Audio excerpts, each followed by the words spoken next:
नमस्कार विद्यार्थी मित्रांनो, मी अशोक पवार तुमचं सगळ्यांचं स्वागत करतो आपल्या वर्ल्ड ऑफ सायन्स म्हणजे सायन्स बाय अशोक पवार या ऑनलाईन प्लॅटफॉर्मवरती। विद्यार्थी मित्रांनो, राज्यसेवा पूर्व परीक्षेची तारीख एकदम जवळ आलेली आहे। त्यासोबत त्याच्या पाठीमागे गट ब आणि त्याच्या पाठीमागे गट क तिन्ही एक्झाम एकदम समोर येऊन थांबलेले आहेत आणि या तिन्ही एक्झाम मध्ये सामान्य विज्ञान हा विषय टर्निंग पॉइंट ठरणार आहे। याच विषय सोपा जावं म्हणून मी तुम्हाला कन्सेप्ट बूस्टर नावाची एक सिरीज आणलेली आहे, ज्यामध्ये काय करणार आहे माहिती आहे का, प्रत्येक घटकावर जिथं आयोग भर देतो त्या घटकावरचे एक एक टॉपिक मी तुम्हाला यूट्यूबला कव्हर करून देणार आहे। आजचा जो टॉपिक आहे जो राज्यसेवा पूर्व परीक्षेसाठी पण महत्त्वपूर्ण आहे, कंबाईन गट ब साठी पण महत्त्वपूर्ण आहे आणि गट क साठी पण महत्त्वपूर्ण आहे। तुम्हाला पाठीमागे नाव दिसत असेल, टॉपिकचं नाव आहे लाईट। या टॉपिक मधला एक सेक्शन आहे ज्याला आपण भिंग म्हणत असतो, ज्याला आपण लेन्स म्हणत असतो। या टॉपिकवर मी तुम्हाला आज विश्लेषण करणार आहे। खास करून राज्यसेवेला या टॉपिकवर प्रश्न येतो आणि कंबाईनला पण प्रश्न विचारले जातात। तर काय आहे भिंगाच्या रिलेटेड संकल्पना ते मी तुम्हाला या ठिकाणी कव्हर करण्याचा प्रयत्न करतो। या ठिकाणी डायग्राम मध्ये तुम्हाला दिसत असेल, याला आपण भिंग म्हणत असतो, याला आपण लेन्स म्हणत असतो। कशासाठी वापरतो रे भिंग? भिंग वापरत असतो आपण प्रतिमा मिळवण्यासाठी, इमेज मिळवण्यासाठी काय आहे भिंगाचा वापर होतो। सेकंड पॉइंट काय आहे, भिंग हा पारदर्शक असतो मित्रांनो, ट्रान्सपरंट आहे। भिंगाच्या आरपार प्रकाश किरण जातात, लेन्सच्या आरपार प्रकाश किरण जातात, परंतु लेन्सच्या आरपार प्रकाश किरण जात असताना प्रकाश दिशा बदलतो मित्रांनो, सरळ जात नाही। प्रकाश काय करत असतो, दिशा बदलतो आणि या प्रकाश दिशा बदलण्याच्या गुणधर्माला आपण प्रकाशाचं अपवर्तन म्हणत असतो। याला आपण रिफ्रॅक्शन ऑफ लाईट म्हणून ओळखत असतो। जेव्हा प्रकाश किरण हा माध्यम बदलतो, एका माध्यमातून दुसऱ्या पारदर्शक माध्यमात जातो, तेव्हा तो प्रकाश किरण सरळ न जाता तो आपली दिशा बदलतो आणि या दिशा बदलण्याच्या गुणधर्माला आपण प्रकाशाचं अपवर्तन म्हणतो। भिंगामध्ये पण सेम तसंच होतं। भिंगात जेव्हा प्रकाश किरण जातं त्यावेळेस मला सांगा, तो प्रकाश किरण आपली दिशा बदलतो आणि दिशा बदलल्यानंतर तो प्रकाश किरण एकत्र येताना आपल्याला प्रतिमा मिळत असते। आता दिशा का बदलतो सर? जगातील कोणतीही वस्तू जेव्हा त्याच्या वेगात बदल करते ना मित्रांनो, गतिमान वस्तू जेव्हा त्याच्या वेगात बदल करते त्यावेळेस ऑब्वियसली मला सांगा त्या गतिमान वस्तूची दिशा बदलते। जसं तुम्ही टू व्हीलर फोर व्हीलरनी जातात आणि तुम्हाला जर दिशा बदलायची असेल तर वेगात बदल करावा लागतो, अदरवाईज दिशा बदलत नाही। तर दिशेत बदल करण्यासाठी वेगात बदल होणं गरजेचं आहे।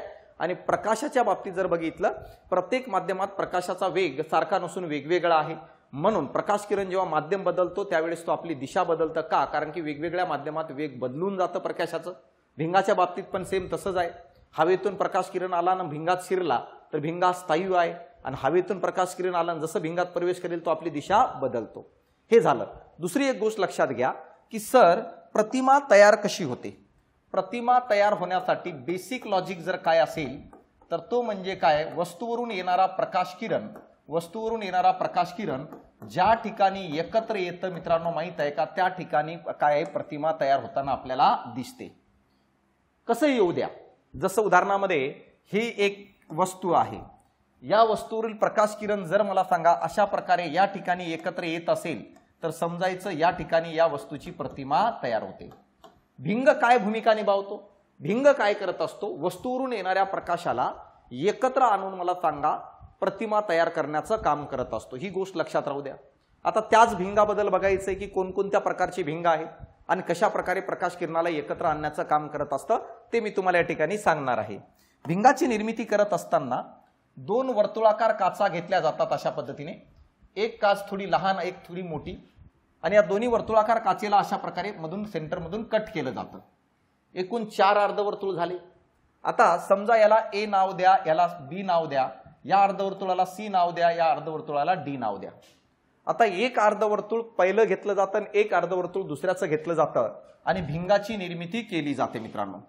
जर समजा आता मी अशा प्रकारे अर्धवर्तुळ घेतलो, पहिलं हे ए घेतलं, इकडून ए घेतलं आणि त्या साइडनी मला सांगा तो डी घेतलं, तर अशा प्रकारचा हा भिंग तयार झाला।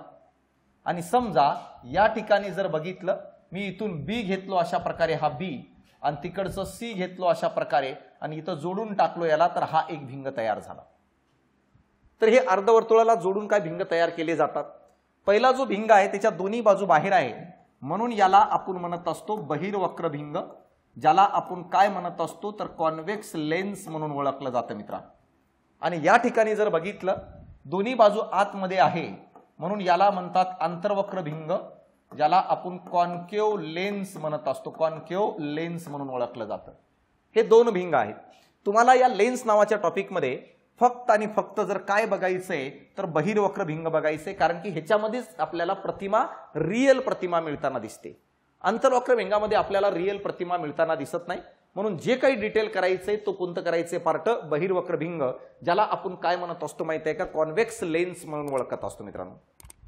बहिर्वक्र भिंगातून प्रकाश किरण जातं आणि गेल्यानंतर ते एकत्र येतात आणि ज्या ठिकाणी एकत्र येतात ऑब्विसली प्रतिमा त्या ठिकाणी तयार होताना आपल्याला दिसते. कशी तयार होते त्या गोष्टी पण मी तुम्हाला या ठिकाणी सांगतो. पण सगळ्यात पहिल्यांदा आपण बघूया आता बहिर्वक्र भिंग काय असणार आहे.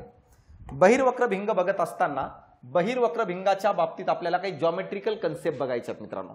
कोणत्या कन्सेप्ट आहेत बघा आता. तर मी काय सांगतो की बहिर्वक्र भिंग दोन अर्धवर्तुळापासून तयार झाले. अशा प्रकारे दोन अर्धवर्तुळापासून तयार झाले.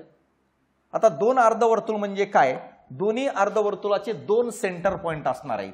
दोन्ही अर्धवर्तुळाचे दोन सेंटर पॉइंट असणार आहेत. याला C1 नाव दिलो आणि याला C2 नाव दिलो. तर अशा प्रकारे पहिली जी बहिर्वक्र भिंगाच्या बाबतीत जॉमेट्रिकल कन्सेप्ट आहे, पहिली जी बहिर्वक्र भिंगाच्या बाबतीत जॉमेट्रिकल कन्सेप्ट आहे ती असणार आहे वक्रता मध्य, ज्याला आपण म्हणत असतो centre of curvature. Centre of curvature. आता वक्रता मध्य आणि सेंटर ऑफ कर्वेचरची डेफिनेशन काय आहे ते समजण्याचा प्रयत्न करा. वक्रता मध्य म्हणजे काय माहित आहे का, बहिर्वक्र भिंगाचे अर्धवर्तुळ, बहिर्वक्र भिंगाचे जे अर्धवर्तुळ आहेत ना, भिंगाचे अर्धवर्तुळ, अर्धवर्तुळ वर्तुळ, ज्या वर्तुळाचे भाग आहे, ज्या वर्तुळाचे भाग आहे त्याच्या केंद्रबिंदूला, त्याच्या केंद्रबिंदूला आपण जर काय म्हणत असेल तर काय म्हणतो, वक्रता मध्य म्हणतो. म्हणजे बघा हा बहिर्वक्र भिंग आहे, हा एक अर्धवर्तुळ आहे, हा एक अर्धवर्तुळ आहे. तर हा अर्धवर्तुळाचा सेंटर पॉइंट इकडे येणार आहे, या अर्धवर्तुळाचा सेंटर पॉइंट तिकडे येणार आहे. तर हे अर्धवर्तुळाचे जे सेंटर पॉइंट्स आहेत यालाच आपण काय म्हणत असतो मित्रांनो माहित आहे का, बहिर्वक्र भिंगाच्या वक्रता मध्ये त्यांना सेंटर ऑफ कर्वेचर म्हणतो. दुसरा पॉइंट तयार होतो बघा जॉमेट्रिकल कन्सेप्ट मध्ये, त्याला म्हणतात प्रकाशीय मध्य. त्याला आपण म्हणत असतो प्रकाशीय मध्य, ज्याला आपण ऑप्टिकल सेंटर म्हणतो. ऑप्टिकल सेंटर जो ओ या अल्फाबेटनी दाखवलं जातं. काय डेफिनेशन आहे बघा, बहिर्वक्र यानी कॉन्व्हेक्स, बहिर्वक्र भिंगाच्या मध्यबिंदूला, जो मध्यबिंदू आहे या मध्यबिंदूला आपण म्हणत असतो प्रकाशीय मध्य. हा बहिर्वक्र भिंग आहे, ह्याचा मध्यबिंदू या ठिकाणी कुठंतरी येतं आणि यालाच ऑप्टिकल सेंटर म्हणतात. यालाच आपण प्रकाशीय मध्य म्हणून काय आहे ओळखत असतो मित्रांनो. तर हे एक पॉइंट झालं, वक्रता मध्य झालं. नंतर बहिर्वक्र भिंगाच्या मध्यबिंदूला आपण ऑप्टिकल सेंटर आणि प्रकाशीय मध्य नाव दिलो. यानंतर पुढची कन्सेप्ट येते जॉमेट्रीमध्ये, ती म्हणजे काय मित्रांनो माहित आहे, तर त्याला आपण म्हणतो मुख्य अक्ष, प्रिन्सिपल ऍक्सिस. मुख्य अक्ष म्हणतो, ज्याला प्रिन्सिपल ऍक्सिस म्हणून ओळखलं जातं. तर हे काय डेफिनेशन आहे, वक्रता मध्य यानी सेंटर ऑफ कर्वेचर, वक्रता मध्य व प्रकाशीय मध्य, प्रकाशीय मध्य यानी ऑप्टिकल सेंटर मधून जाणारी सरळ रेषा, मधून जाणारी जी सरळ रेषा आहे या सरळ रेषेला आपण जर काय म्हणत असेल तर काय म्हणतो, मुख्य अक्ष म्हणतो. बघा या दोघांमधून जाणारी सरळ रेषा जी आहे याला म्हणतात प्रिन्सिपल ऍक्सिस, याला म्हणतो आपण मुख्य अक्ष. अपेक्षा करतो की तुम्हाला समजत असेल. पहिलं पॉइंट काय आहे रे, बहिर्वक्र भिंग ज्या दोन अर्धवर्तुळाचा भाग आहे त्या अर्धवर्तुळाच्या सेंटर पॉइंटला आपण म्हणत असतो वक्रतामध्ये सेंटर ऑफ कर्वेचर. बहिर्वक्र भिंगाच्या मध्यबिंदूला म्हणतो आपण प्रकाशीय मध्य, ऑप्टिकल सेंटर. वक्रता मध्य आणि ऑप्टिकल सेंटर मधून जाणाऱ्या सरळ रेषेला म्हणतात मुख्य अक्ष. मित्रा माहित आहे का, भिंगाची ही आहे उजवी बाजू, याला म्हणतात डावी बाजू जी समोर असते. आणि वस्तू ठेवत असताना नेहमी मित्रांनो माहित आहे का, डाव्या बाजूलाच ठेवली जाते, यानी काय भिंगाच्या समोर ठेवली जाते. तर आरशामध्ये वस्तू भिंगामध्ये वस्तू नेहमी ठेवत असताना अशा प्रकारे या बाजूला ठेवली जाते आणि डाव्या बाजूला ही वस्तू आहे, ही वस्तू आहे. आता वस्तूवरून किरण जाणार आहे भिंगाकडे, भिंगातून पलीकडे जाणार आहे, पण पलीकडे जात असताना तो दिशा बदलणार आहे का, कारण की भिंगामध्ये प्रकाशाचा वेग वेगळा आहे. मग चला बघूया. आणि समजा आता अशा प्रकारे या ठिकाणी हा जर बघितलं तर हे प्रकाश किरण चालला, हा आपाती किरण आहे, हा आपाती किरण आहे, इन्सिडेंट रेज म्हणत असतो.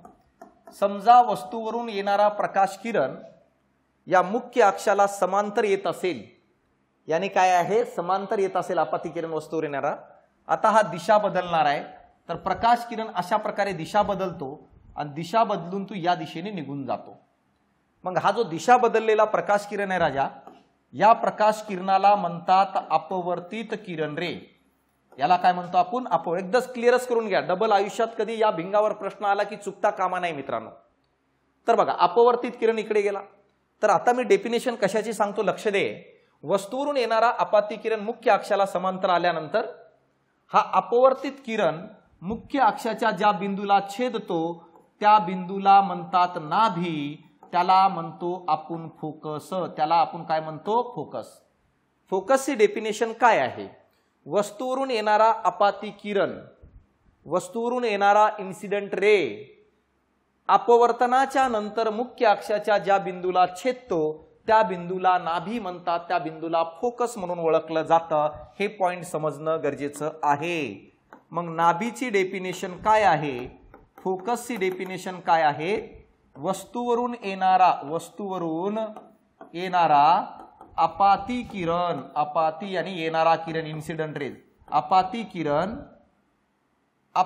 किरण भिंगामधून जात असताना आपाती किरण अपवर्तनानंतर म्हणजे दिशा बदलल्यानंतर अपवर्तनानंतर मुख्य अक्षाच्या ज्या बिंदूला, मुख्य अक्षाच्या प्रिन्सिपल ऍक्सिसच्या ज्या बिंदूला छेदतो, ज्या बिंदूला छेदतो त्या बिंदूला नाभी म्हणतात. त्या बिंदूला नाभी म्हणतात रे भाऊ.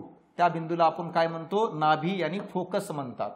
मग अशा प्रकारे बघा, समांतराला अपवर्तनानंतर या बिंदूला इथं छेदलं, त्याला आपण नाभी म्हणतो, त्याला आपण फोकस म्हणून ओळखत असतो. आता हे झालं नाभी. यानंतर आणखी एक पॉइंट सांगतो तुम्हाला.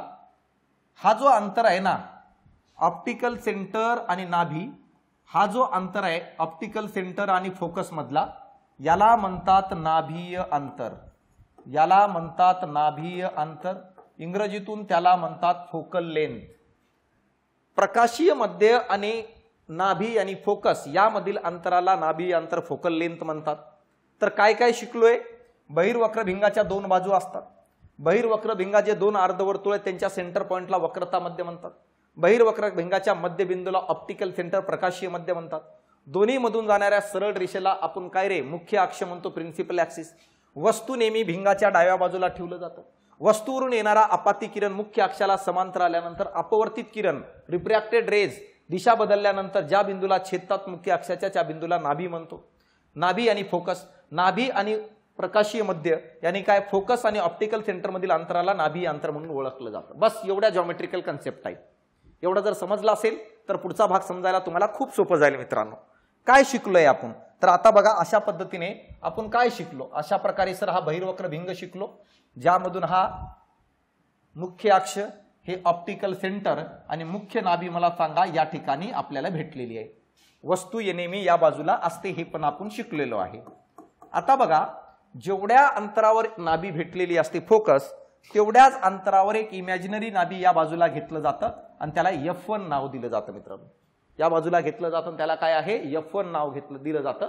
कारण की वस्तू कुठं ठेवली हे सांगण्यासाठी ते पॉइंट घेतलेले आहे. कशावरून घेतले, ऑप्टिकल सेंटर मधून जेवढ्या अंतरावर F2 भेटलंय तेवढ्याच अंतरावर इमॅजिनरी काय आहे, F1 घेतलं या बाजूला. तर अशा प्रकारे हे तयार झालं भिंग. सर C1 C2 मध्यंतरी आहे, ते नाही घेतलं तरी फरक पडत नाही कारण त्याचा वापर होत नाही. मग वस्तू या बाजूला आहे. मग बहिर्वक्र भिंगाचं काय काम आहे, बहिर्वक्र भिंगाचं काम काय आहे, तर बहिर्वक्र भिंग काय करतो, वस्तूवरून येणाऱ्या प्रकाश किरणाला एकत्र आणण्याचं काम करतं, दिशा बदलून. कसं एकत्र आणतो बघा, प्रकाश किरण कसं एकत्र आणतो. समजा हे वस्तू आहे आणि अशा प्रकारे वस्तूवरून हा प्रकाश किरण आला आपाती, तर तो अशा पद्धतीने या ठिकाणी एकत्र आणतो नाभीमध्ये. समजा हा वस्तूवरून येणारा किरण आहे, त्याला पण इथं एकत्र आणतं. हा इकडून येणारा किरण आहे, याला पण एकत्र आणतं. हा इकडून येणारा किरण आहे, याला पण एकत्र आणण्याचं काम करत असतो. तर अशा प्रकारे बहिर्वक्र भिंग वस्तूवरून येणाऱ्या प्रकाशाला एकत्र आणण्याचं काम करतं या ठिकाणी. आणि जिथं एकत्र येतं त्या ठिकाणी प्रतिमा तयार होते. आणि मित्रांनो माहित आहे का, भिंग असो किंवा आरसा असो, लेन्स असो किंवा मिरर असो, दोघांमध्ये पण तो कोणताही घटक जो प्रकाशाला एकत्र आणण्याचं काम करतो, एकत्र आणण्याचं काम करतं, त्याला आपण म्हणत असतो अभिसारी. मग बहिर्वक्र भिंग प्रकाशाला एकत्र आणतं या कारणामुळे त्याला अभिसारी भिंग म्हणतात, ज्याला इंग्रजीतून आपण म्हणत असतो कन्व्हर्जन्स लेन्स. त्याला आपण म्हणत असतो कन्व्हर्जन्स लेन्स. का म्हणतो? कारण प्रकाशाला एकत्र आणू राहिलं. कसं आणू राहिलंय? तर प्रकाशाचं अपवर्तन करून एकत्र आणतोय. प्रकाशाची दिशा बदलून तो प्रकाश किरणाला एकत्र आणतो आणि अशा प्रकारे जिथं एकत्र आणतो त्या ठिकाणी प्रतिमा तयार होताना आपल्याला दिसते. आणि एकत्र आणतो या कारणामुळे त्याला अभिसारी म्हणतो. आणि जिथं खरंच प्रकाश किरण रिअल मध्ये एकत्र येतात ना, फक्त तिथंच आपल्याला रिअल यानी वास्तव प्रतिमा तयार होताना दिसते, अदरवाईज प्रतिमा वास्तव तयार होत नाही. क्लिअर इथपर्यंत हा एवढा पार्ट समजला असेल. आता बघा या बहिर्वक्र भिंगाचे काही नियम आहेत मित्रांनो. बहिर्वक्र भिंगाचे काही नियम आहेत. काय नियम आहेत रे? बहिर्वक्र भिंग दिशा कशी बदलणार, बहिर्वक्र भिंग त्याच्याकडे येणाऱ्या प्रकाशाची दिशा कशी बदलणार, हे ह्याचे काही नियम आहेत. हे कोणावर ठरत असतं माहित आहे का? हे कोणावर ठरत असतो दिशा कशी बदलणार? हे ठरत असतं मित्रांनो माहित आहे, या ठिकाणी प्रकाश किरण वस्तूवरून कसं येऊ राहिलं ह्याच्यावर डिपेंड करतं की तो दिशा कशी बदलणार आहे.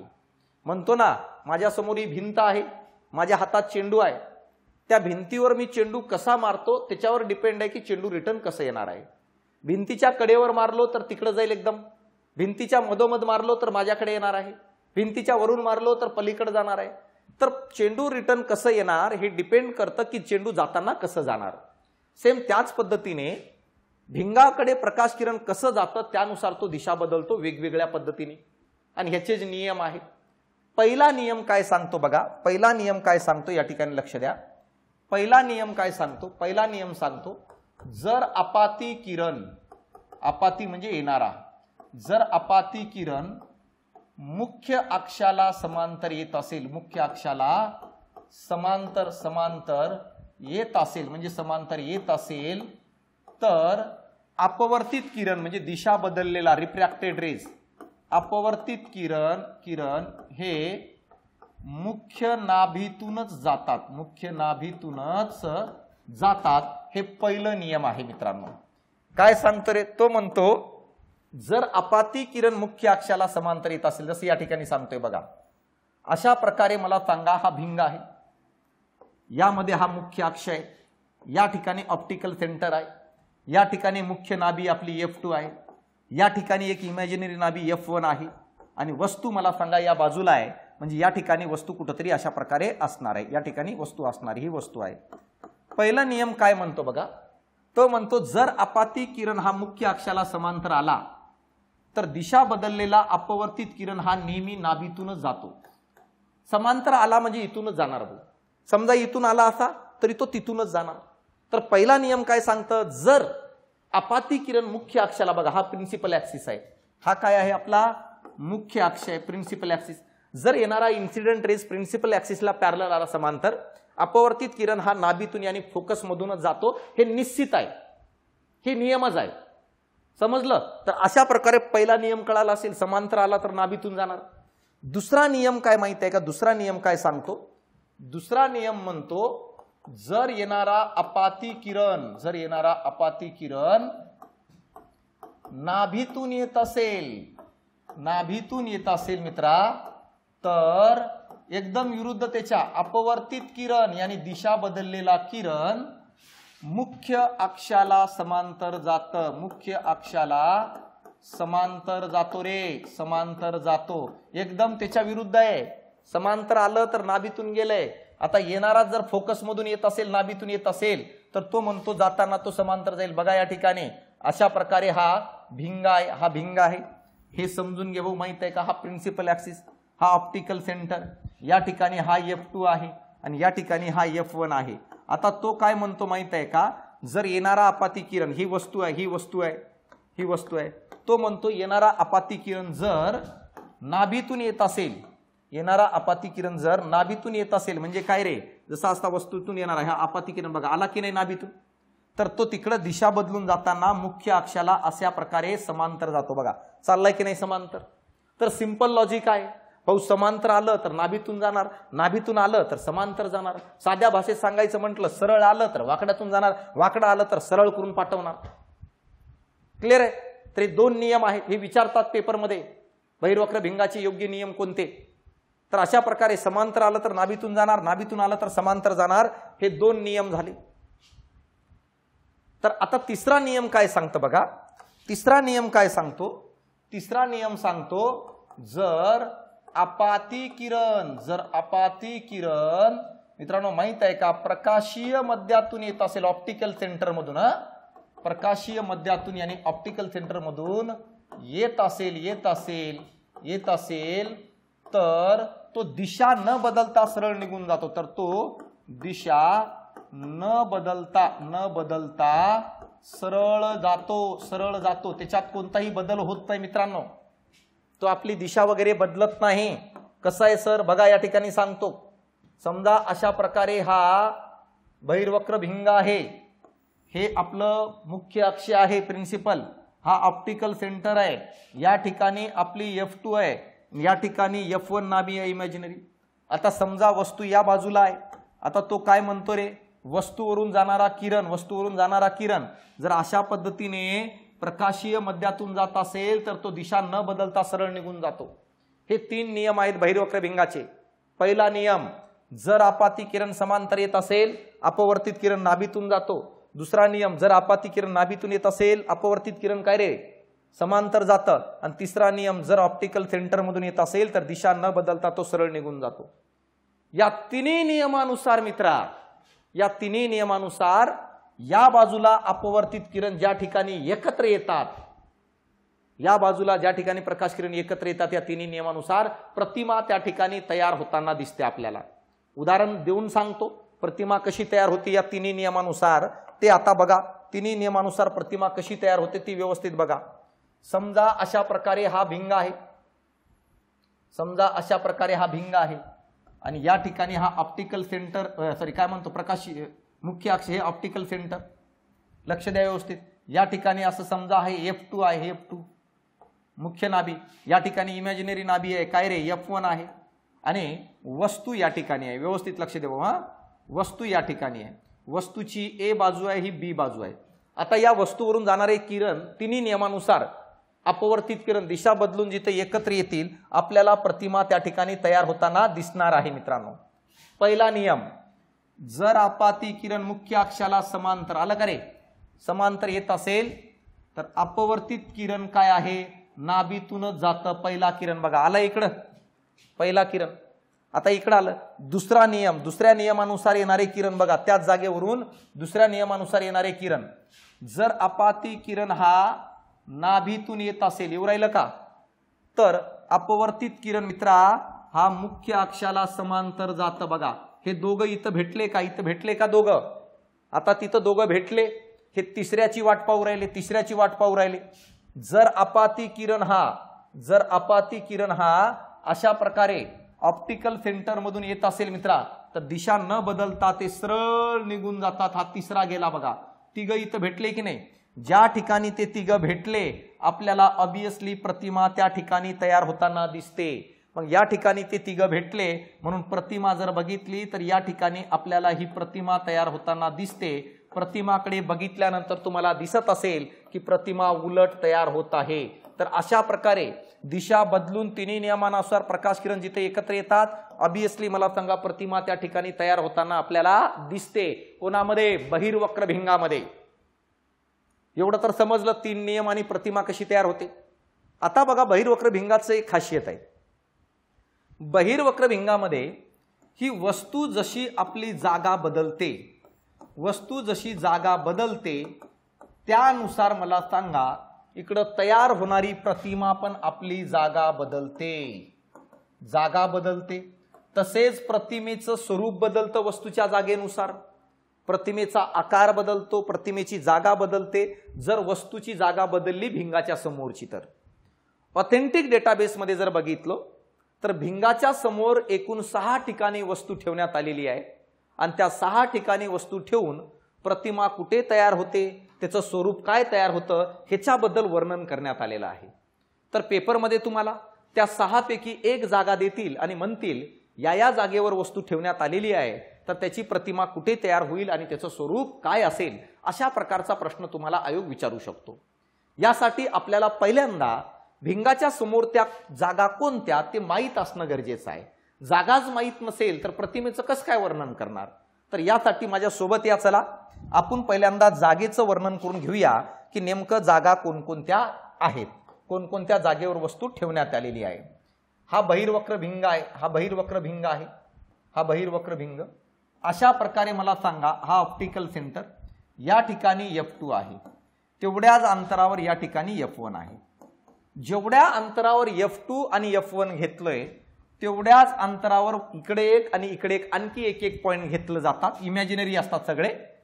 जेवढ्या अंतरावर F1 घेतलं तेवढ्याच अंतरावर आणखी एक पॉईंट घेतलं आणि त्याला नाव दिलो मी 2F1 या बाजूला असल्यामुळं.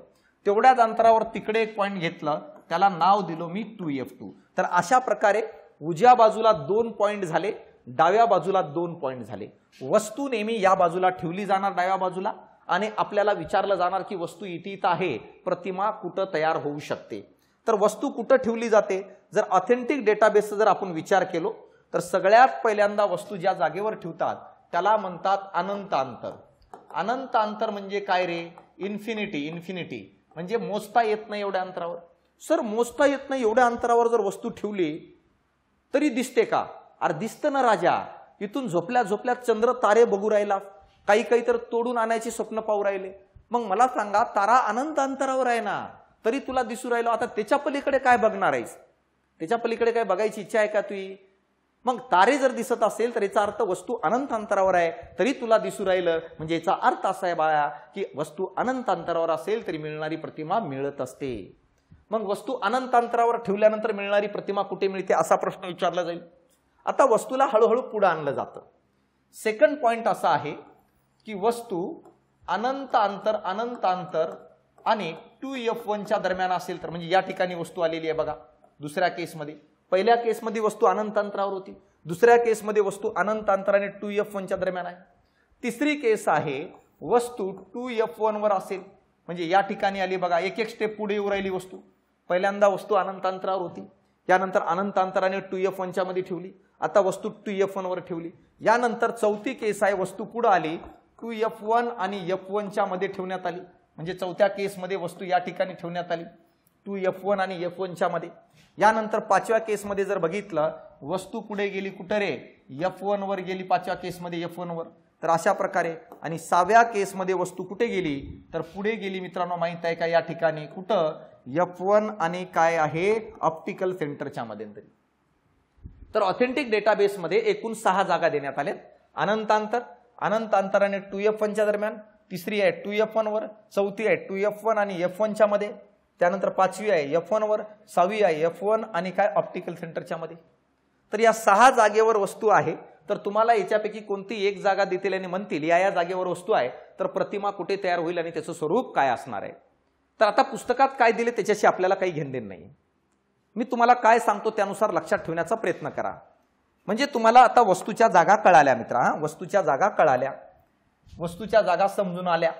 एकूण वस्तूच्या जागा 6 आहेत समजून आल्या. या ठिकाणी ऑप्टिकल सेंटर, या ठिकाणी F1, या ठिकाणी काय रे F2, या ठिकाणी 2F1 आणि 2F1 या ठिकाणी 2F2. अशा प्रकारे जागा समजून आल्या. तर पहिली जागा काय रे? सगळ्यात पहिल्यांदा पहिली जागा आहे वस्तू अनंत अंतर. पुन्हा सांगतो बघा, ह्याच्यावर डिपेंड आहे, याला इन्फिनिटी म्हणतो. दुसरी जागा आहे वस्तू अनंत अंतर आणि कोणाच्या मध्ये? 2F1च्या मध्ये. तिसरी जागा आहे वस्तू 2F1 वर. चौथी जागा आहे वस्तू 2F1 आणि F1च्या मध्यंतरी. पाचवी जागा आहे वस्तू F1 वर आणि सहावी जागा आहे वस्तू काय रे? F1 आणि ऑप्टिकल सेंटरच्या मध्ये. इकडे बघा आता अशा प्रकारे.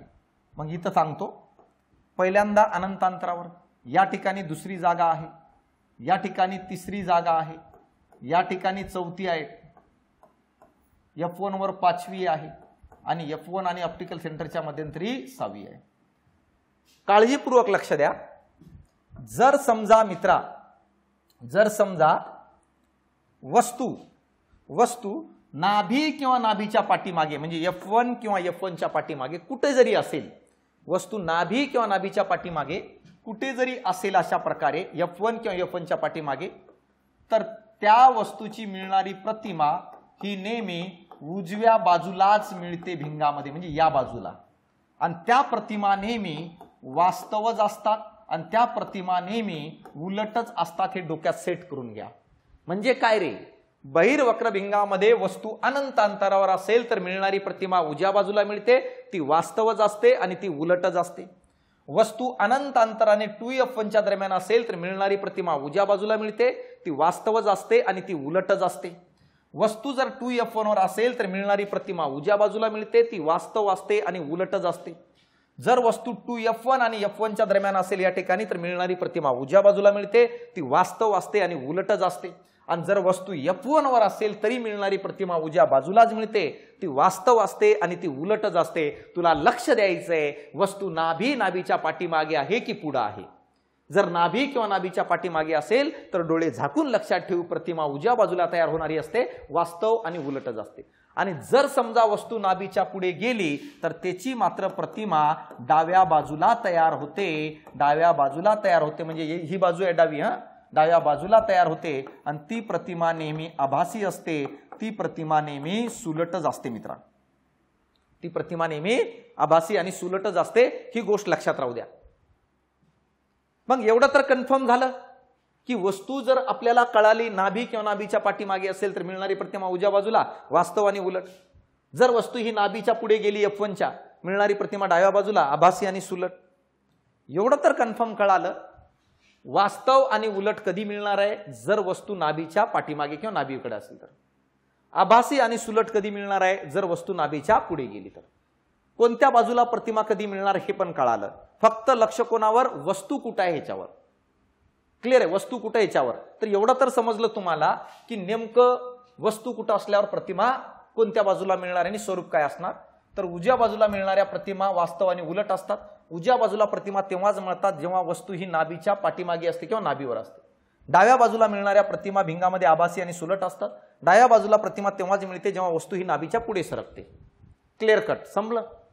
आता एवढं तर कळालं आपल्याला. आता काय राहिलंय सर, आता राहिलंय की जसं वस्तूच्या एक्झॅक्ट जागा आहेत तशा प्रकारे प्रतिमेच्या पण एक्झॅक्ट जागा असतात. ते आणखी आपल्याला कन्फर्म कळायला नाहीये. दुसरी गोष्ट, वस्तूच्या तुलनेत प्रतिमेचा आकार बदलतो, कसं बदलतो ते माहित नाहीये. तर आता आपण एकदा प्रतिमेची एक्झॅक्ट जागा बघून घेऊया आणि यानंतर आपण बघूया की नेमकं प्रतिमा एक्झॅक्ट कुठं तयार होते. हा डेटाबेस पण आपल्याला या ठिकाणी आता बघायचंय. तर व्यवस्थित लक्ष द्या. आता व्यवस्थित लक्ष द्या म्हणजे तुम्हाला समजेल. असं समज भाऊ की हा डायरेक्ट छोटा भिंग आहे, हा छोटा भिंग आहे आणि अशा प्रकारे या ठिकाणी हा मुख्य अक्ष आहे. या ठिकाणी ऑप्टिकल सेंटर आहे. या ठिकाणी आपलं काय रे, f2 ही मुख्य नाभी आहे.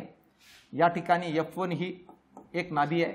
या ठिकाणी जर बघितलं तर 2f1 हा काय एक पॉइंट आहे आणि या ठिकाणी जर बघितलं हा 2f2 हा एक पॉइंट आहे. 2f2 काय आहे, हा एक पॉइंट आहे. आता सगळ्यात पहिल्यांदा वस्तू बघ रे भाऊ. सगळ्यात पहिल्यांदा वस्तू कुठं असणार आहे, सगळ्यात पहिल्यांदा वस्तू कुठं, तर वस्तू असणार आहे अनंत अंतरावर. वस्तू असणार आहे अनंत अंतरावर, अनंत अंतरावर. आता वस्तू अनंत अंतरावर तर एवढं तर कन्फर्म आहे की प्रतिमा उजव्या बाजूला, कारण ही कोणती बाजू आहे, उजवी, आणि ही कोणती बाजू आहे, डावी. तर बघा वस्तू अनंत अंतरावर एवढं तर कन्फर्म आहे, उजव्या बाजूला प्रतिमा असणार आहे, वास्तव असणार आहे आणि उलट असणार आहे.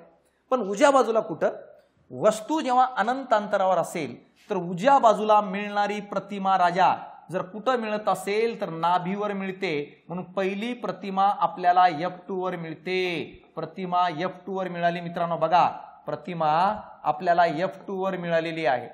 कधी, जर वस्तू अनंत अंतरावर असेल तर मिळणारी प्रतिमा उजव्या बाजूला f2 वर मिळते आणि ती प्रतिमा नेहमी वास्तवच असते, ती प्रतिमा नेहमी उलटच असते. हे मी तुम्हाला सांगितलेलं आहे.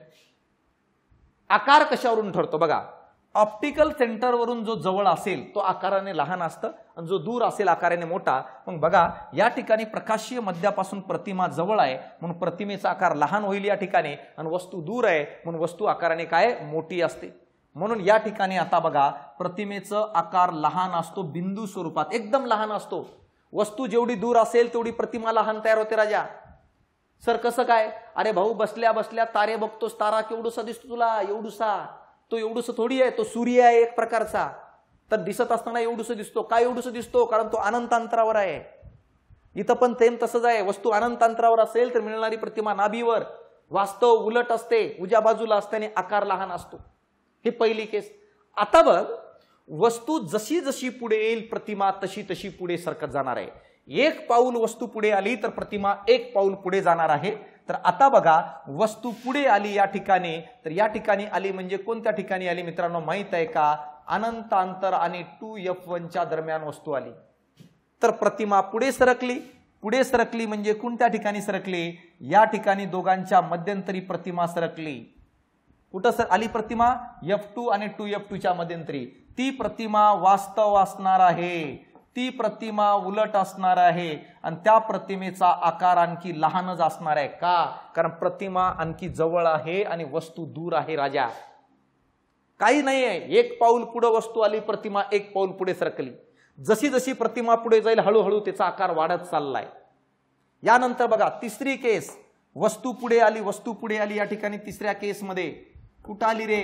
2F1 वर. मित्रा प्रतिमा पुढे सरकली. पुढचं बस स्टँड कोणतं आहे? पुढचं बस स्टॉप कोणतं आहे? पुढचं स्टेशन कोणतं? पुढचं स्टेशन आहे या ठिकाणी मित्रांनो माहित आहे का? तिसरं 2F1 वर, 2F2 वर. मग जेव्हा वस्तू ही 2F1 वर असते प्रतिमा पण 2F2 वर असणार. मला सांगा वास्तव असणार उलट असणार? कारण मी म्हटलोय नाभी किंवा नाभीच्या पाठीमागे वस्तू कुठे जरी असेल त्या वास्तव उलट आणि उजव्या बाजूलाच असतात. मग आता बघा वास्तव उलट असणार आणि आकार काय रे? तर आकार मित्रा सारखा असतो. का सारखा? कारण बघ 2F2चं आणि 2F1चं ऑप्टिकल सेंटर पासून अंतर सेम आहे. मग अंतर सारखं असेल तर आकार पण सारखा असेल. यानंतर बघा पुढचं पॉइंट काय आहे रे? पुढचं पॉइंट काय? आता वस्तू पुढे आली आणखी चौथ्या केसमध्ये कुठं आलेली आहे? 2F1 आणि F1च्या मध्यंतरी. प्रतिमा आणखी पुढे सरकेल ना राजा? प्रतिमा आणखी पुढे सरकेल ना राजा या ठिकाणी कुठंतरी? मग प्रतिमा कुठं गेली आता? प्रतिमा गेली बघा 2F2 आणि अनंत अंतराच्या दरम्यान. वास्तव असणार आहे उलट असणार आहे. आता मात्र आकार काय? मोठा असेल. का? कारण प्रतिमा दूर गेली आणि वस्तू जवळ आली म्हणून प्रतिमेचा आकार आता वस्तूच्या तुलनेत मोठा असेल. यानंतर आता बघा पुढचं पॉइंट आणखी काय रे? जर समजा वस्तू F1 वर आले तरी मिळणारी प्रतिमा कोणत्या बाजूला? उजव्याच बाजूला. आणि स्वरूप काय असेल? कुठं मिळेल रे? पाचव्या केसमध्ये प्रतिमा जेव्हा वस्तू नाभीवर असते तेव्हा प्रतिमा मित्रा अनंत अंतरावर मिळते. अनंत अंतरावर ती प्रतिमा वास्तवच असणार, ती प्रतिमा उलटच असणार आणि त्या प्रतिमेचा आकार मोठाच असणार. कारण मी म्हटलं होतो नाभी किंवा नाभीच्या पाठीमागे वस्तू कुठे असेल तर मिळणारी प्रतिमा उजव्या बाजूला वास्तव आणि उलट असते. मग अशा प्रकारे बघा वस्तू अनंत अंतरावर असेल तर पहिलं पॉइंट लक्षात ठेवा मिळणारी प्रतिमा नाभी F2 वर, वास्तव उलट आणि आकार लहान. जेवढे स्टेप वस्तू पुढे येईल तेवढी स्टेप प्रतिमा पुढे जाईल. प्रकाशीय मध्यापासून जो दूर ते आकाराने मोठं, जो जवळ तो आकाराने लहान. तर दुसऱ्या केसमध्ये वस्तू पुढे आली अनंत अंतराने 2F1च्या दरम्यान. प्रतिमा पुढे सरकली F2 आणि 2F2च्या दरम्यान. वास्तव उलट आणि आकार लहान कारण ऑप्टिकल सेंटर पासून जवळ आहे. तिसऱ्या केसमध्ये वस्तू आली 2F1 वर. प्रतिमा पुढे सरकली पुढच्या स्टेपला 2F2 वर. दोघांचा अंतर सेम म्हणून आकार सारखं, वास्तव उलट असणार आहे. वस्तू आणखी पुढे आली चौथ्या केसमध्ये 2F1 आणि F1. तर मला सांगा ही प्रतिमा आणखी पुढे सरकली 2F2 आणि अनंत अंतराच्या दरम्यान. वास्तव उलट आणि आकार मोठा कारण ऑप्टिकल सेंटर पासून वस्तू जवळ आणि प्रतिमा दूर. आणि या ठिकाणी जर नाभीवर आली वस्तू तर प्रतिमा अनंत अंतरावर. सिंपल सांगायचं तात्पर्य असं आहे वस्तू अनंत अंतरापासून नाभीकडे येऊ राहिली. वस्तू बघा वस्तू अनंत अंतरापासून नाभीकडे येऊ राहिली तर मला सांगा प्रतिमा नाभीपासून कुणाकडे? अनंत अंतराकडे जाऊ राहिली. F1 पासून F2 पासून ते अनंत अंतराकडे जाऊ राहिली. बस जेवढ्या स्टेपने पुढे येईल वस्तू तेवढ्या स्टेपने प्रतिमा पुढे जाणार आहे. संपलं. बस भिंगच एवढा आहे. तर हे कळणं गरजेचं आहे. आता बघा हे छोटंसं आणखी एक पॉईंट सांगतो, तुम्हाला कळालं असेल कोणती वस्तू कुठं आणि काय असणार आहे. आणखी एक पॉईंट आहे बघा, त्याला सांकेतिक चिन्ह म्हणत असतो आपण. त्याला सांकेतिक चिन्ह म्हणतो रे. सांकेतिक चिन्ह बहिर्वक्र भिंगाचे काय चिन्ह आहे सांकेतिक? बघा हा बहिर्वक्र भिंग आहे. हा बहिर्वक्र भिंग, हा प्रिन्सिपल ऍक्सिस, या ठिकाणी ऑप्टिकल सेंटर, या ठिकाणी F2 आहे, या ठिकाणी F1 आहे. समजली इथपर्यंत?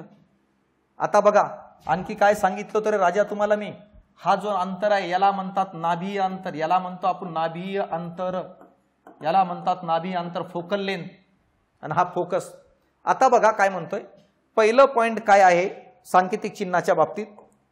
कोणतेही अंतर मोजत असताना प्रकाशीय मध्यापासून अंतर मोजतात। मध्यापासून काय आहे, कोणतेही अंतर मोजतात।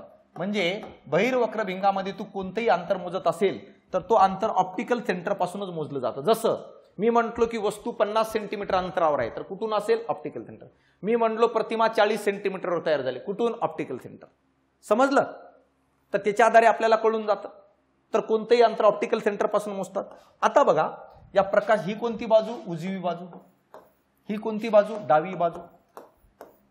ऑप्टिकल सेंटर पासून, प्रकाशीय मध्यापासून उजव्या बाजूचे जेवढे काही अंतर आहे ते पॉझिटिव्ह मोजतात। ऑप्टिकल सेंटर पासून डाव्या बाजूचे जेवढे काही अंतर आहे ते निगेटिव्ह मोजतात। मग बघा काय पॉइंट आहे, ओ पासून म्हणजे ऑप्टिकल सेंटर पासून उजवी जी बाजू आहे, उजवी बाजू जी आहे तिकडचं अंतर पॉझिटिव्ह मोजतात। समजलं? यानंतर तिसरं, ऑप्टिकल सेंटर पासून जी डावी बाजू आहे तिकडचे सर्व अंतरे हे निगेटिव्ह मोजतात। लक्षात राहू द्या, पॉझिटिव्ह निगेटिव्ह। आता लक्ष दे बाळा, ऑप्टिकल सेंटर पासून ही नाभी आहे आणि हे नाभी अंतर मोजतो। तर इकडे बघून तुम्ही सांगा मला, नाभीय अंतर कोणत्या बाजूला मोजू राहिलो, ऑप्टिकल सेंटर पासून या प्रकाशीय मध्यापासून, उजव्या बाजूला की डाव्या बाजूला? तर उजव्या बाजूला मोजू राहिलो। मग नाभीय अंतर बहिर्वक्र भिंगामध्ये काय घेतलं जाईल, पॉझिटिव्ह घेतलं जातं। का? कारण नाभीय अंतर बहिर्वक्र भिंगामध्ये उजव्या बाजूला मोजत आहे आपण। आणि या कारणामुळे बघा अशा प्रकारे जर बघितलं या ठिकाणी तर नाभीय अंतर काय आहे, उजव्या बाजूला मोजत असतो आपण, म्हणून हे पॉइंट आहे। नाभीय अंतर बहिर्वक्र भिंगामध्ये नेहमी काय रे, पॉझिटिव्ह असतं, पॉझिटिव्ह असतं, धन घेतलं जातं। आता बघा वस्तू नेहमी डाव्या बाजूला असते, वस्तू नेहमी डाव्या बाजूला असते, मग वस्तूचा अंतर नेहमी काय घेतलं जाईल, निगेटिव्ह। म्हणून बहिर्वक्र भिंगामध्ये वस्तूचे अंतर नेहमी काय रे, निगेटिव्ह घेतलं जातं, ऋण घेतलं जातं। ही गोष्ट लक्षात राहू द्या, ऋण घेतलं जातं। का? कारण की वस्तू नेहमी डाव्या बाजूला ठेवली जाते। यानंतर बघा अपवर्ड अंतर असेल तर पॉझिटिव्ह मोजतात, डाऊनवर्ड अंतर असेल तर निगेटिव्ह मोजतात। वस्तू नेहमी सुलट ठेवली जाते म्हणून वस्तूची उंची जी आहे ना, वस्तूची उंची h1 ने दाखवतात ते नेहमी पॉझिटिव्ह घेतो, कारण वस्तू नेहमी भिंगाच्या समोर सुलट असते, उलट थोडी असते। उलट असली असते तर निगेटिव्ह आली असते, म्हणून वस्तूची उंची पण बहिर्वक्र भिंगामध्ये नेहमी पॉझिटिव्ह असते। मग अशा प्रकारे बघा बहिर्वक्र भिंगामध्ये कोणतेही अंतर ऑप्टिकल सेंटर आणि प्रकाशीय मध्यापासून मोजतात। बहिर्वक्र भिंगाकडचे उजवी अंतर, उजव्या साईडचे अंतर पॉझिटिव्ह आणि धन मोजतात, डाव्याकडचे अंतर निगेटिव्ह मोजतात। बहिर्वक्र भिंगामध्ये नाभी अंतर उजव्या बाजूला मोजतो म्हणून नाभी अंतर पॉझिटिव्ह मोजलं जातं। बहिर्वक्र भिंगामध्ये वस्तू नेहमी डाव्या बाजूला ठेवतात म्हणून वस्तूचे अंतर नेहमी निगेटिव्ह मोजले जातात। प्रिन्सिपल ऍक्सिसला वरच्या दिशेला परपेंडिक्युलर असणारी उंची पॉझिटिव्ह असते आणि वस्तू नेहमी सुलट ठेवली जाते म्हणून वस्तूची उंची नेहमी पॉझिटिव्ह आणि डाऊनवर्ड राहिलं असतं तर निगेटिव्ह। तर अशा प्रकारे तुम्हाला कळालं असेल सांकेतिक चिन्ह काय आणि कसं असणार आहे।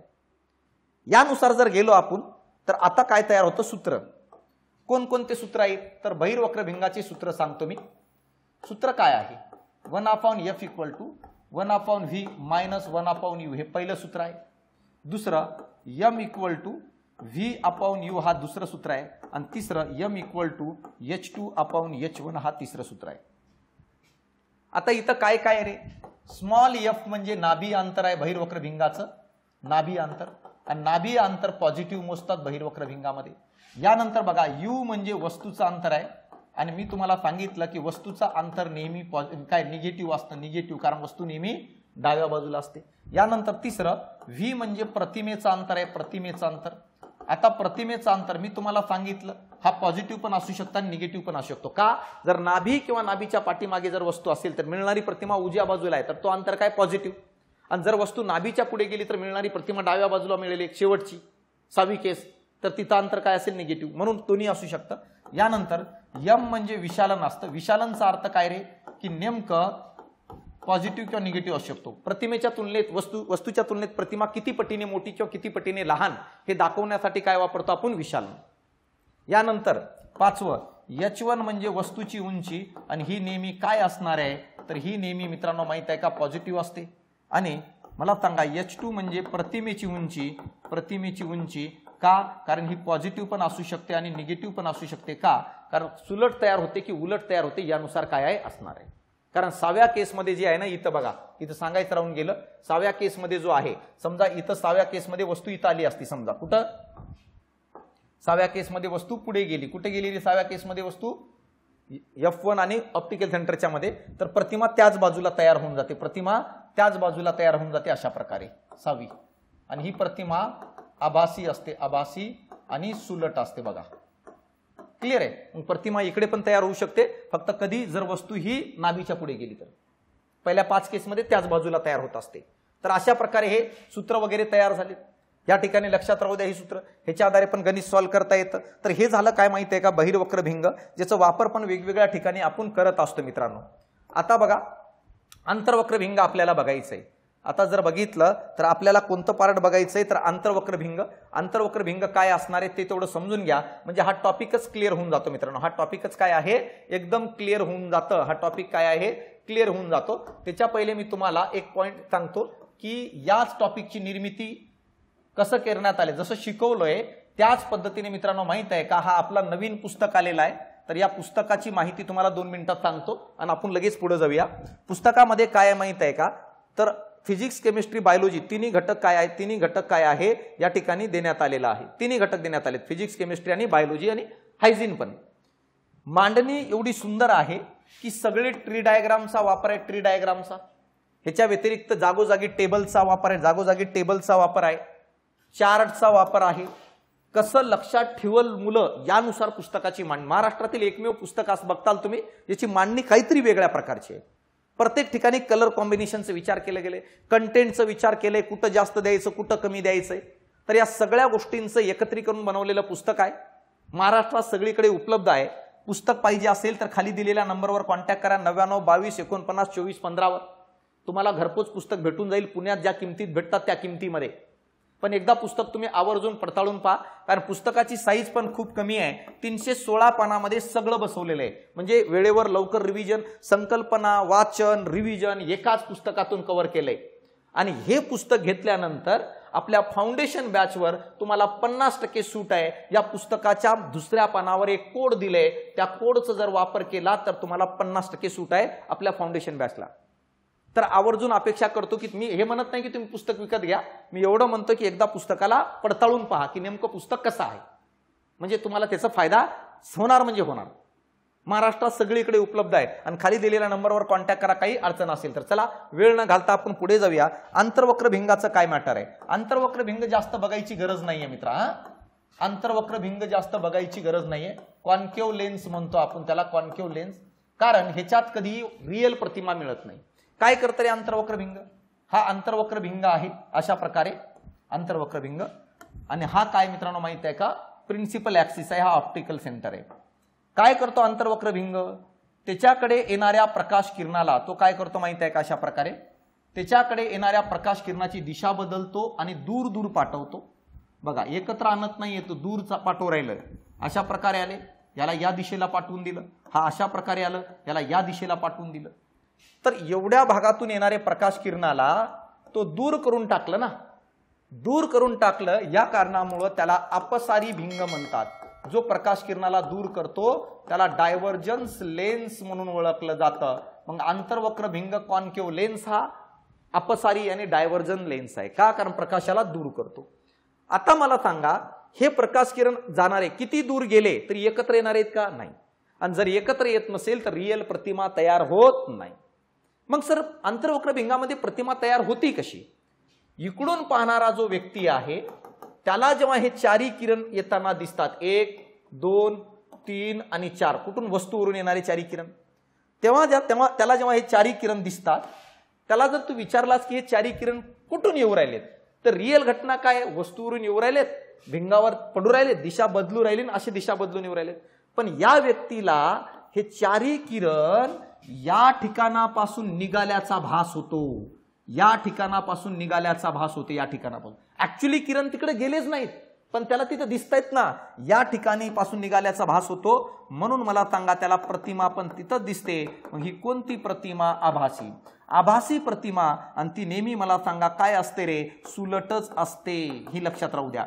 मग अंतर्वक्रभिंगामध्ये मिळणारी प्रतिमा नेहमी आभासी आणि सुलटच असते. अंतर्वक्रभिंगात आपल्याला वास्तव प्रतिमा कधीच तयार होताना दिसत नाही, उलट प्रतिमा पण कधीच तयार होताना दिसणार नाही. आभासी म्हणजे काय रे? आभासी म्हणजे अशा ठिकाणी प्रतिमा दिसणे जिथं प्रकाश किरण एकत्र आलेलाच नाहीये. म्हणजे सर, म्हणजे भाऊ बघ, तू संध्याकाळी झोपलेला आहेस आणि चंद्र तारे बघू राहिलं. तू जेव्हा चंद्र आणि ताऱ्यांकडे बघतो तर तुला चंद्र आणि तारे सोबतच वाटतात की नाही रे? असे मग खरंच सोबत आहेत का ते? नाही ना. तारा कितीतरी दूर आहे, चंद्र अलीकडे आहे, आणि एखादा विमान जर आला तर विमान पण त्यांच्या सोबतच असल्यासारखं वाटतं. तर तिन्ही एका लाईनली थोडी आहेत, पण बघत असताना एका लाईननी दिसतात. मग ऍक्च्युली जिथं ते तिघं दिसू राहिले तिथं आहेत का ते? नाही. विमान जवळ आहे, चंद्र दूर आहे आणि तारा त्याच्यापेक्षा कितीतरी दूर आहे, तरी पण इकडून बघत असताना हे तिघही सोबत दिसतात. मग हे तिघं सोबत का दिसतात? कारण ही आभासी प्रतिमा आहे. जिथं ऍक्च्युली एक्झिस्टच करत नाही तरी पण ते दिसू राहिले, याला आभासी प्रतिमा म्हणतो. आणि अंतर्वक्रभिंगामध्ये नेहमी मिळणारी प्रतिमा आभासी आणि सुलट असते मित्रा. आणि अंतर्वक्रभिंगामध्ये या बाजूला प्रतिमा मिळते आणि हा अंतर नाभी अंतर म्हणून ओळखला जातो. इथून ते इथपर्यंतचा हा अंतर जर बघितलं, या ठिकाणी बघा, हा अंतर जो आहे इथून हा नाभी म्हणून ओळखली जाते आणि हा ओपन. तर हे जो अंतर आहे याला नाभी अंतर म्हणतो. आणि आताच आपण शिकलोय की डाव्या बाजूचे अंतर निगेटिव्ह मोजले जातात, म्हणून बघा हा निगेटिव्ह अंतर मोजलं जाईल आणि अंतर्वक्रभिंगाचं नाभी अंतर निगेटिव्ह म्हणून गणलं जाईल मित्रांनो. तर अशा प्रकारे अंतर्वक्रभिंगाचं एवढंच लक्षात ठेवा. अंतर्वक्रभिंगामध्ये प्रकाश किरण डायव्हर्ट होतात म्हणून त्याला अपसारी म्हणतात. अंतर्वक्रभिंगामध्ये मिळणारी प्रतिमा नेहमी आभासी आणि सुलटच असते. अंतर्वक्रभिंगामध्ये नाभी अंतर निगेटिव्ह असतो कारण डाव्या बाजूला मोजतात. ह्याच्या व्यतिरिक्त काहीच लक्षात ठेवायची गरज नाही अंतर्वक्रभिंगाची. संपलं, अंतर्वक्रभिंग संपलं, बहिर्वक्रभिंग संपलं, म्हणजे भिंग नावाचा टॉपिकच क्लिअर झाला या ठिकाणी. आणि याच पद्धतीने तुम्हाला पूर्ण टॉपिक कव्हर करायचंय. येणाऱ्या काळात मी तुमच्यासाठी मित्रांनो माहित आहे का, हे सगळे घटक काय आहे एक एक एक एक घेऊन येणार आहे. प्रॅक्टिस क्वेश्चनची सिरीज चालू करणार आहे, टेस्ट सिरीज पण चालू करणार आहे. कारण टार्गेट आहे, काही जरी झालं तर 12+ मार्क्स विज्ञानमध्ये आणायचा प्रयत्न करायचा आहे आपल्याला. तर प्रत्येक गोष्टी मी व्यवस्थित घेणार आहे. तर टचमध्ये राहा. युट्यूब चॅनलला सबस्क्राईब केलं नसेल तर सबस्क्राईब करा. येणाऱ्या काळात तुम्हाला भरपूर चांगल्या क्वालिटीचा कंटेंट उपलब्ध करून देण्याचा प्रयत्न करणार आहे. आपल्या मित्रपरिवाराला लिंक वगैरे पण शेअर करत जा जर तुम्हाला कंटेंट आवडत असेल तर मित्रांनो. तर चालतं, या ठिकाणी मी थांबतो. भेटू आपण पुढच्या लेक्चरला याच डेडिकेशनने, याच अप्रोचने. तोपर्यंत मी रजा घेतो. धन्यवाद.